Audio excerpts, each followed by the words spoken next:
Today marks 2 years since Hamas's October 7th terror attack on Israel, which led to a crushing military response by Israeli forces in Gaza and plunged the region into war. 7th was the deadliest single day in Israel's history. Today across the country, Israelis gathered to remember the 1,200 people killed and demand the return of the nearly 50 hostages that remain in Hamas captivity. About 20 of those hostages are believed to still be alive. In Egypt, meanwhile, indirect talks to discuss the implementation of President Trump's 20-point peace plan and address the spiraling humanitarian crisis in Gaza continued for a second day today. The plan would require Hamas to release all remaining Israeli hostages, which Hamas says it will do. It would also require Israel to end the war and withdraw from most of Gaza. The negotiations in Egypt represent the latest and perhaps best chance to end the war that has killed more than 67,000 people in Gaza, according to the Hamas-run Palestinian Health Ministry, and displaced the majority of Gaza's nearly 2 million residents.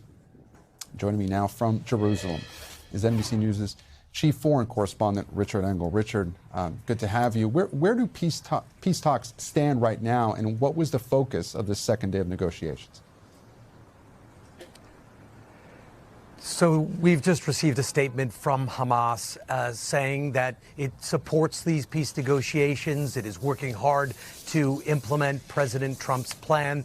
So on first reading, it sounds very positive until you get to the end of the statement, in which Hamas is talking about ambiguities in the peace plan and that there must be guarantees to make Israel stop its attacks on Gaza, because the war is still continuing. President Trump, when this deal was announced, that he and Prime Minister Netanyahu had both agreed to this 20-point peace plan, President Trump said that Israel should immediately stop its bombing campaign to allow Hamas to gather the hostages and begin the process of releasing them.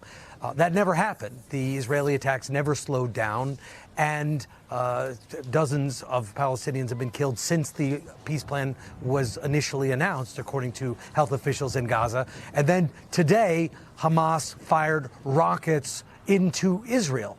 So the war is still actively ongoing, and there are disputes among the negotiators about the pace and scale of the Israeli military withdrawal.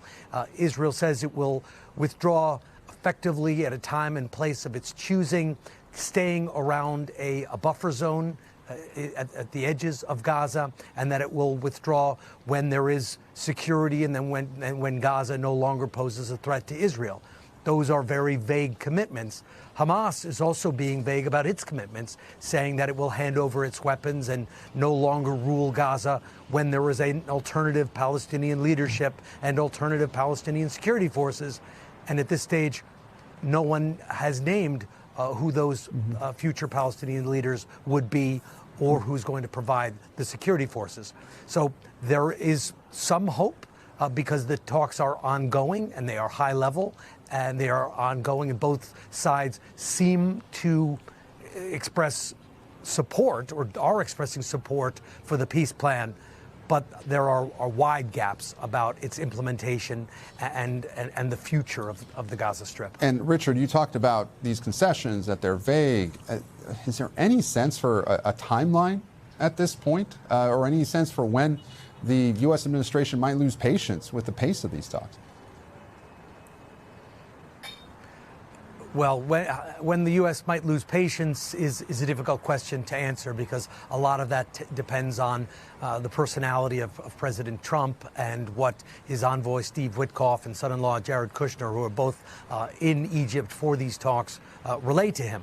But the most immediate thing to look out for is the handover of hostages. That potentially could happen quickly. Israeli Prime Minister Netanyahu has said that it could happen by Monday. The White House says that it wants it to happen soon. There's been talk by some U.S. administration officials that they want it to happen by the end of this weekend. So there could be some movement on the hostages relatively quickly, which could create a lot of momentum.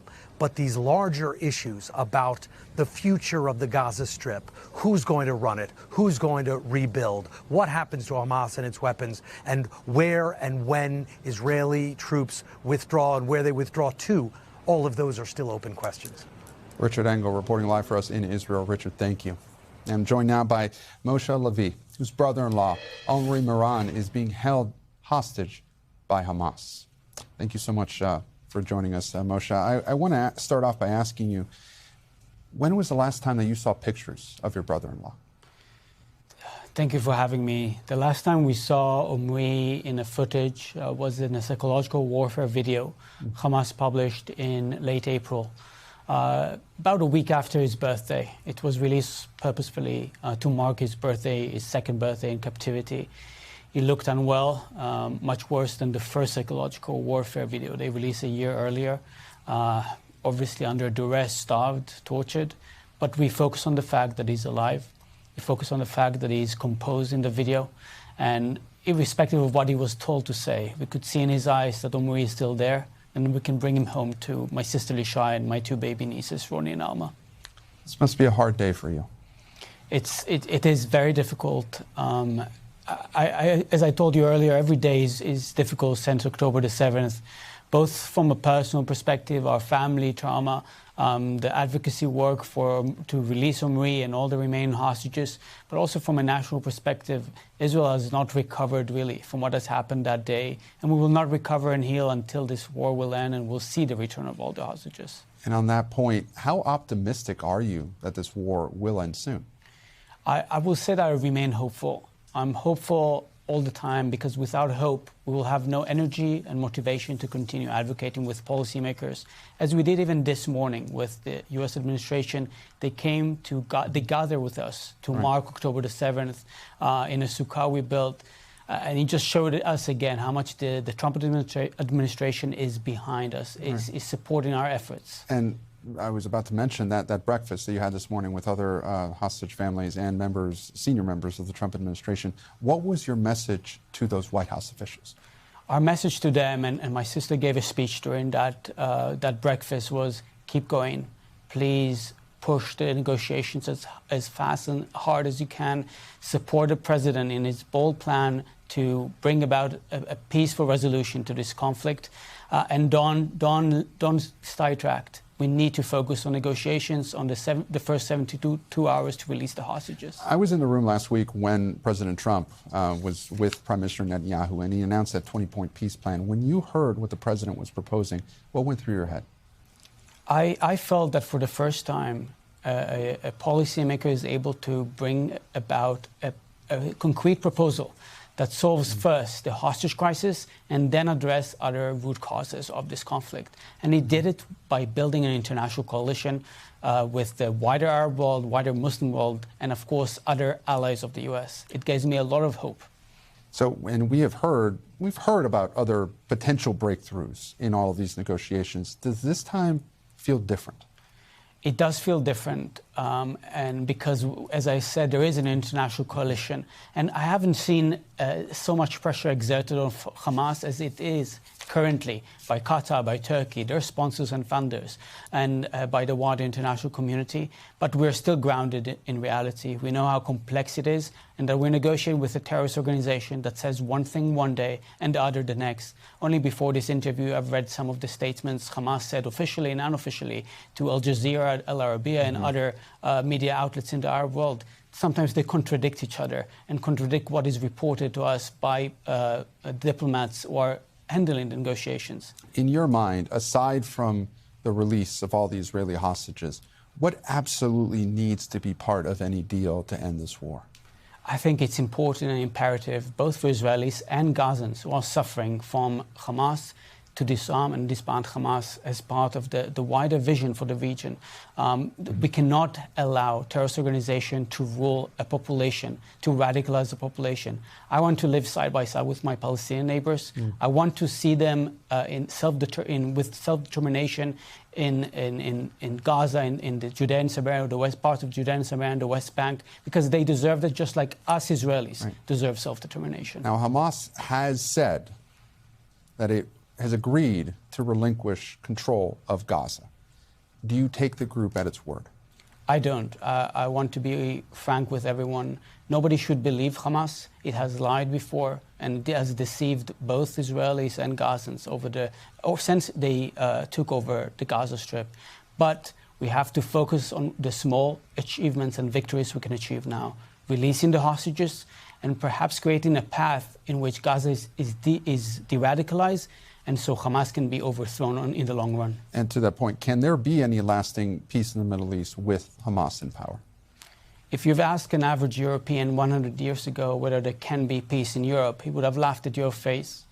Europe has fought for centuries. I don't know if I'll see peace in my lifetime in the Middle East, but I know eventually we'll find a resolution. I hope it will be in my lifetime and that my nieces, Roni and Alma, will see peace in our time. But until then, we have to be strong. We have to be strong both in the battlefield and, most importantly, in the diplomatic world. And Moshe, thank you again so much for joining us. Before I let you go on this October 7th, tell us, what are you thinking most about your brother-in-law? Tell one memory that you can share of him so that the focus stays on him. What I think most is wedding day with my sister Lishai. It was in the pool in Kibbutz Nachal Oz, which was ravaged on October the 7th. It was one of the happiest days of my life to see a man who gives so much joy to my sister, because my family matters to me more than anything. And I knew from the first time I met him that this is the man who will bring joy to our family and to my sister. And I can't wait to celebrate his return, to see him embrace Lishai and my nieces, Roni and Alma, to see him hug his father, Danny, and his siblings. He's an amazing human being, a shiatsu therapist and a gardener, a man of peace, of love, and he deserves to be free. He deserves to be free from tyranny and from the captivity he is in. Moshe Lavi, thank you so much for sharing your family's story. Our thoughts are with you and your family on this difficult day. Thank you. We thank you for watching, and remember, stay updated on breaking news and top stories on the NBC News app or watch live on our YouTube channel.